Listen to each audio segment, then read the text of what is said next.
This week on Motoring 90. He's full of ideas, most of them excellent.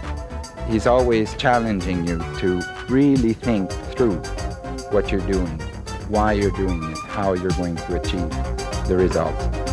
The ones that are just starting this year, it's a little bit of a shock to them because it is a tight course. Motoring 90 is brought to you by Quaker State.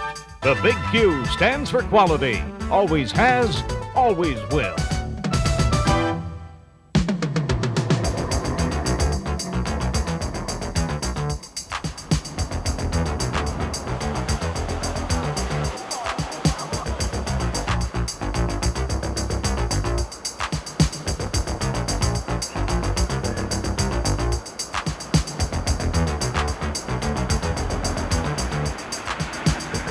Hello everybody and welcome to Motoring 90 and welcome to Stockholm, Sweden. That's right, we're in this beautiful Scandinavian country this week and we're here to visit with one of the world's most diversified auto manufacturers, Saab. We're going to meet one of their chief engineers. His name is Magnus Roland, and as we're about to find out, his job is to predict the future.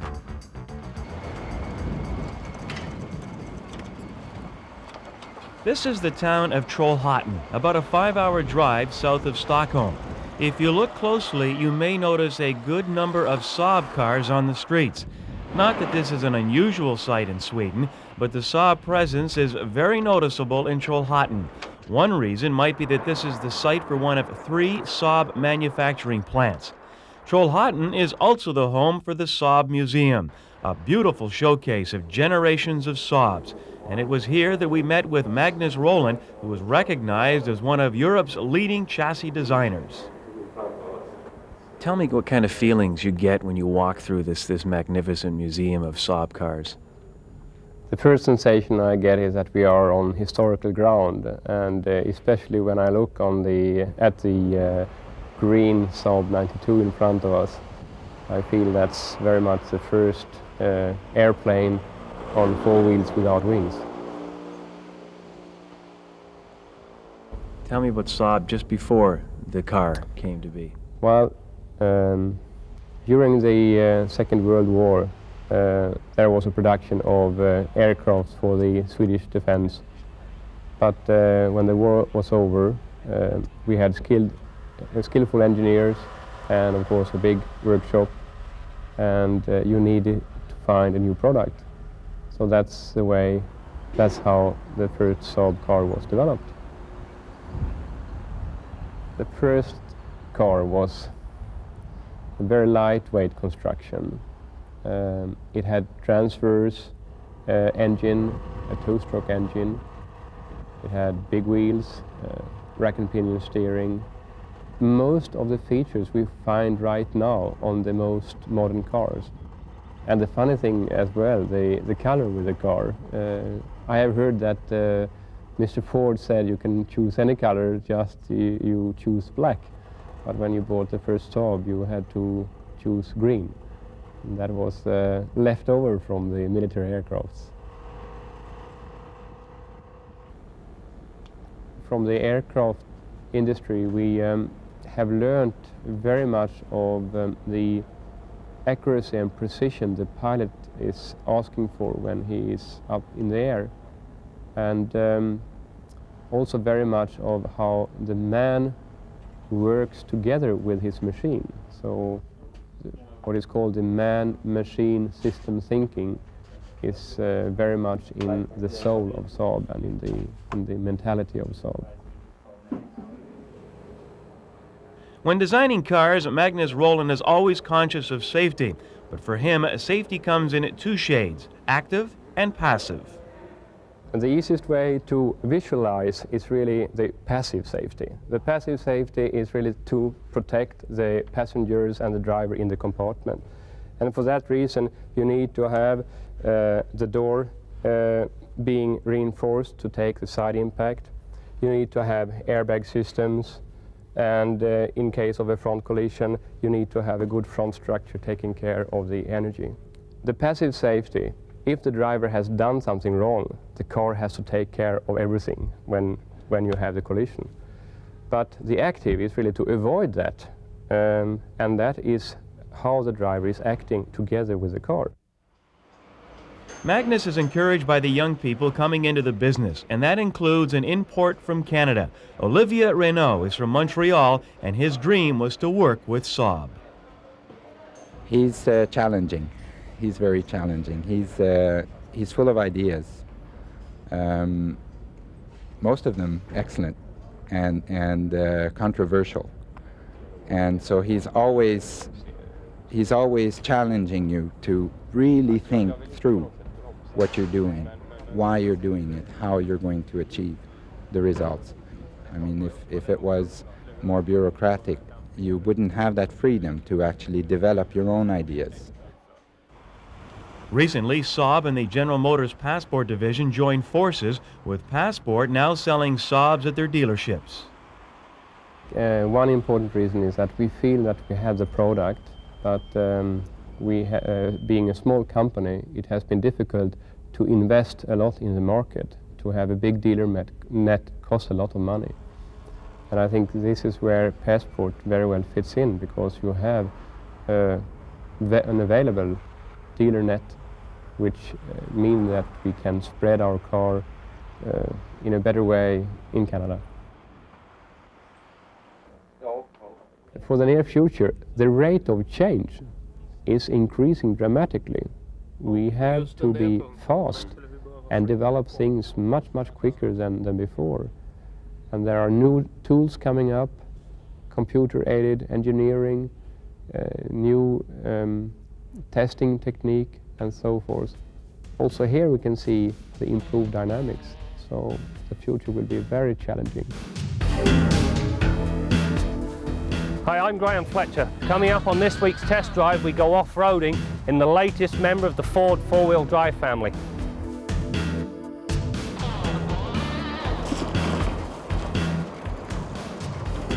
Motoring 90 kommer tillbaka direkt efter det här.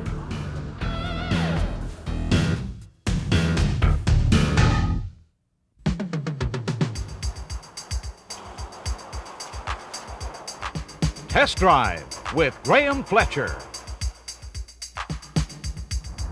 This week on Test Drive, we look at the 1991 four-door Ford Explorer. Now, this type of vehicle is gaining in popularity not only with skiers and people that want the off-road capability, but also with business people that purely and simply want the added security of four-wheel drive. The power for the new Explorer is provided by a new 4-litre V6 engine which produces 155 horsepower and a hefty 220 pounds-feet of torque. Rather than being an extension of the 3.8-litre V6 found in the Continental or Taurus, the 4-litre is a bored and stroked version of the 2.9-litre V6 found in other Ford trucks. This engine is built in Cologne, Germany, and the limited production at this plant means the engine is going to be a North American exclusive. The abundance of torque available is really appreciated, ensuring prompt throttle response, and when off-road, it allows the vehicle to tackle some pretty steep terrain. The off-road capability of our Explorer was somewhat limited because it was shod with regular all-season radials. If you are contemplating purchasing this vehicle and off-roading is your thing, I strongly advise the optional all-terrain tyres. They will increase the tyre noise, but more than make up for that when out in the bush. Changing from 2 to 4-wheel drive is as simple as pushing the button on the dash, and it can be accomplished when on the fly. I'm still trying to fathom out why there is a sticker telling you not to put the transfer case in neutral, when on the vehicle we tested this just is not possible. The suspension, as with all off-road vehicles, is taut and transmits more than its fair share of harshness and noise to the occupants. But unlike most, you don't need a kidney belt to enjoy the ride when off-road. The high seating position and centre of gravity do hinder the handling characteristics, but when driven in the manner intended, the Explorer moses along very nicely. The trend towards anti-lock brakes has at long last reached the off-road market. Our test vehicle featured as standard equipment rear anti-lock brakes. In panic situations, this feature ensured the rear end of the vehicle behaved itself instead of fishtailing because of the lack of weight at the back. Stopping distances averaged 116 feet, which is better than average. All that is needed now is a 4-wheel ABS system.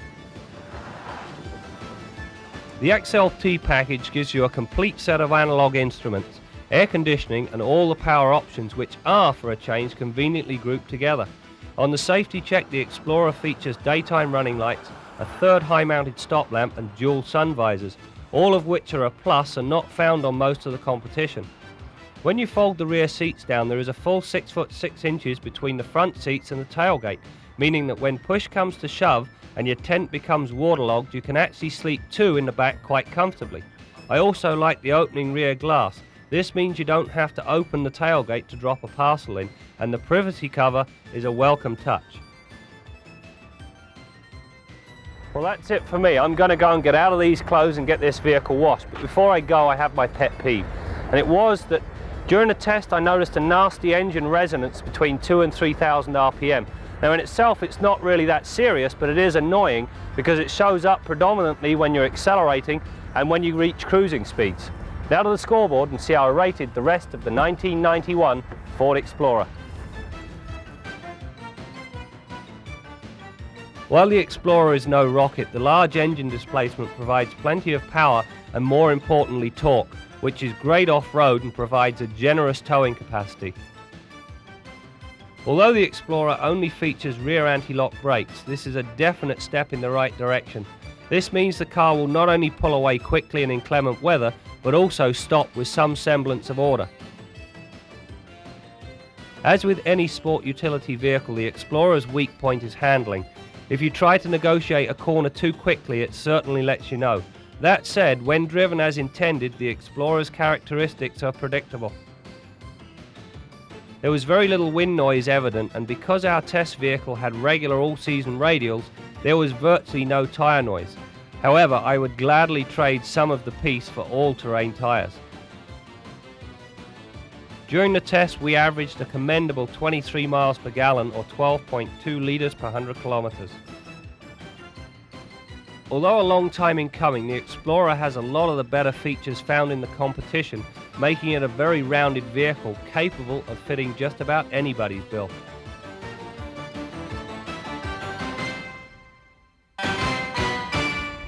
We're driving in the countryside here in Sweden. I'd just like to show you how civilized driving can be here. Now we're on a two-lane highway and I'm approaching a truck, a much slower truck. Now in North America this could mean a very stressful, if not dangerous passing situation, but watch as I approach this truck. Without any hesitation, he pulls over to the side onto the paved shoulder and we go by very easily, absolutely no stress, and it shows you just how enjoyable driving can be when it's done properly. Speaking of properly, it's now time to join our favorite mechanic, Bill Gardiner. Well, talking about passing, Brad, that's a condition that brings out a problem that many motorists have experienced, and that's pinging or knocking. You may have heard it in your car when you're trying to climb a steep grade or accelerate sharply or to overtake another car. That knocking or pinging sound that kind of makes you cringe. You know that something's hurting in that engine.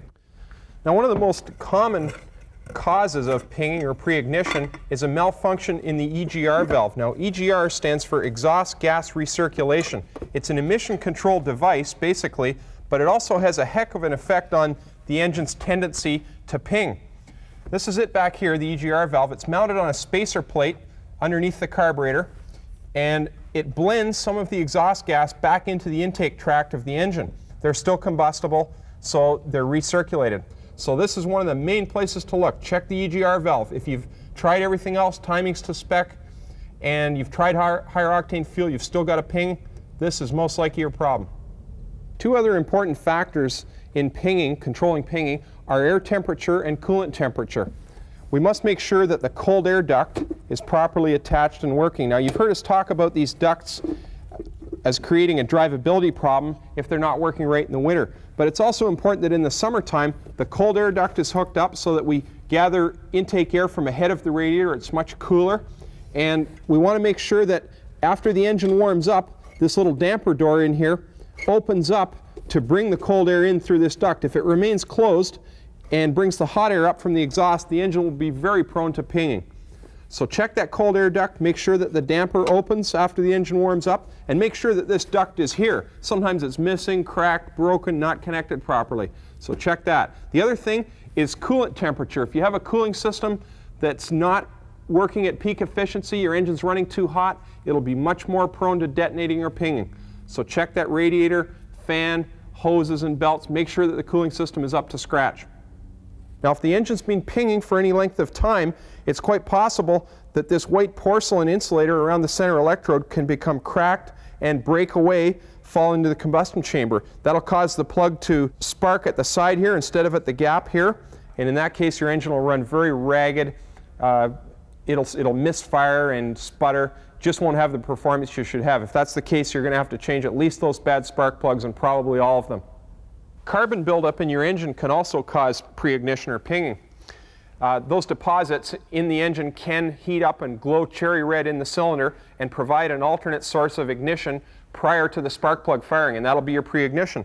So there are several products, chemicals available that will address that situation. One is combustion chamber cleaner. It's an aerosol that you spray in the throat of the carburetor with the engine running. Be careful and follow the instructions on the can carefully. Also, a product that's added to the fuel prior to refueling. It's the kind of thing you would add just before a highway trip. It helps to break up that carbon and allow it to go out the tailpipe. Also, we mentioned earlier, several options in the fuel department, middle grade and premium lead-free fuels. These will quite often completely rectify the situation. If they do, they're well worth the extra few cents a liter. If you don't have a pinging problem, however, you're wasting your money on them. You don't need them. Until next week, I'm Bill Gardiner for Motoring 90. We're going into diminishing clearance, and they have to go through this course, through the barrels without hitting them, and the last two are 3 inches spare on each side. So you can see it's quite close.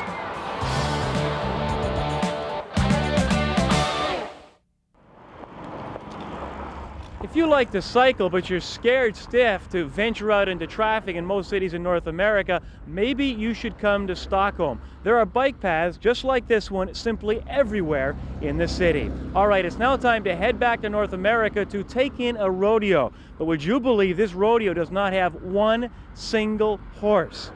Here's Steve Grant to explain.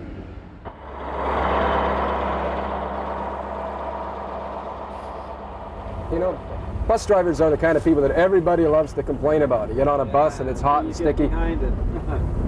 This is the 7th annual Go Transit Bus Rodeo. Now all over the country, bus drivers are competing in the same competition, with the winners going to Calgary for the national final. Well, I bet you the guys in Sweden didn't get to drive the bus. Like I said to the maintenance people, if you can't drive very well, then you're going to need lots of luck. So I'm going to wish you both. Now, to get to this stage, all 28 drivers had to have at least 1 year of accident-free driving, along with an unblemished attendance record. After a quick walk through the course, the drivers get to strut their stuff through a series of very tricky maneuvers. I think they narrowed down about here. Right wheel. Right wheel here? Yeah. We've got some really tight obstacles in there. We have a serpentine, and as its name suggests, you'll be going in and out of cones. We have right turns and left turns, and it's set up so that we're talking inches. If they misjudge the turn, then they lose points. We're going into diminishing clearance, and that is a set of barrels, and which they go through at 32 kilometers an hour, and they have to go through this course, through the barrels without hitting them, and the last two are 3 inches spare on each side. So you can see it's quite close. Now you're up next. You look a little nervous. There's nothing to be nervous about. No, I'm not nervous about the driving. What scares you about this course? You've been watching at least one bus go by now. What part are you going to have problems with, do you anticipate? I think the backing up, because you cannot see the rear of the vehicle, so that would be the most difficult part.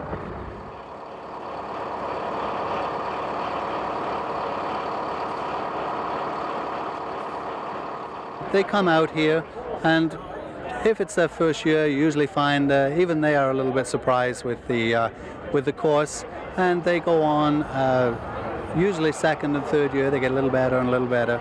So you'll find a lot. Some of them they've been in it 2 or 3 years now, are quite skilled, and the ones that are just starting this year, it's a little bit of a shock to them because it is a tight course.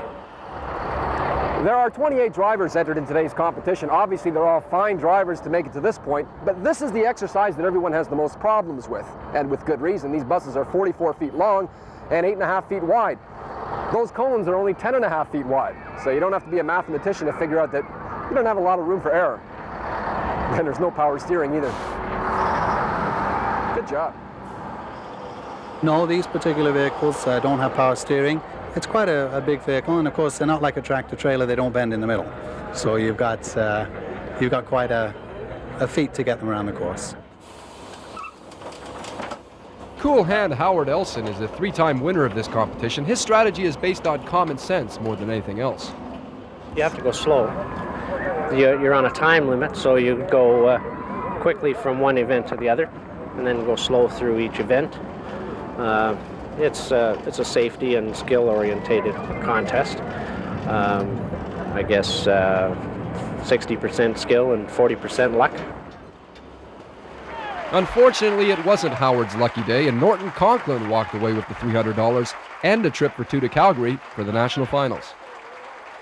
A lot of people, obviously, we don't want to get behind buses. We're all the same. We like to be in front, but if we just think about the poor bus driver there, with not only is he driving the large vehicle, he also has sometimes up to 50, 60 people on board.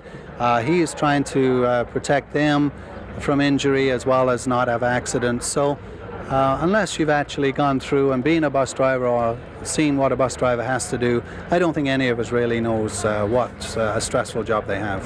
So this is one way we can maybe get out a little bit to the public and say, hey, this is what they have to go through.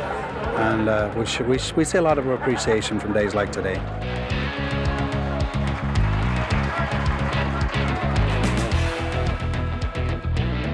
It looks like I'm 2 wheels short today, but I'll explain it all next on Kenzie's Corner. Kenzie's Corner with Jim Kenzie. Whoa! Wow! That's just one of the hazards faced by bike riders in today's urban environment.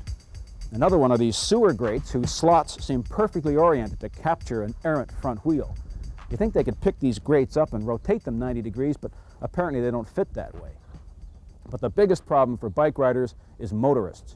I mean, some car drivers can't see other cars and trucks on the road, let alone the much more inconspicuous bicycle. The biggest problems occur at intersections where a car will often turn right or even left right in front of a bike because he just doesn't see the bike coming. Now, car drivers have their own legitimate complaints about the way some bike riders operate their vehicles. Some bike riders will weave in and out of traffic, they'll fail to make proper hand signals, they won't stop at stop signs, even go the wrong way in one-way streets. Both bike drivers and car drivers must recognize that bicyclists have the same rights and responsibilities under the Highway Traffic Act, and both groups must learn to share the road. Still, in the final analysis, the onus must be on the cyclist, because in any confrontation between a car and a bike, the bike's going to come out second best. And let's never forget the cyclist's epitaph. Here lies the body of Jonathan Ray, who died defending his right of way. He was right, dead right, as he rode along, but he's just as dead as if he'd been wrong. This is Jim Kenzie for Motoring 90.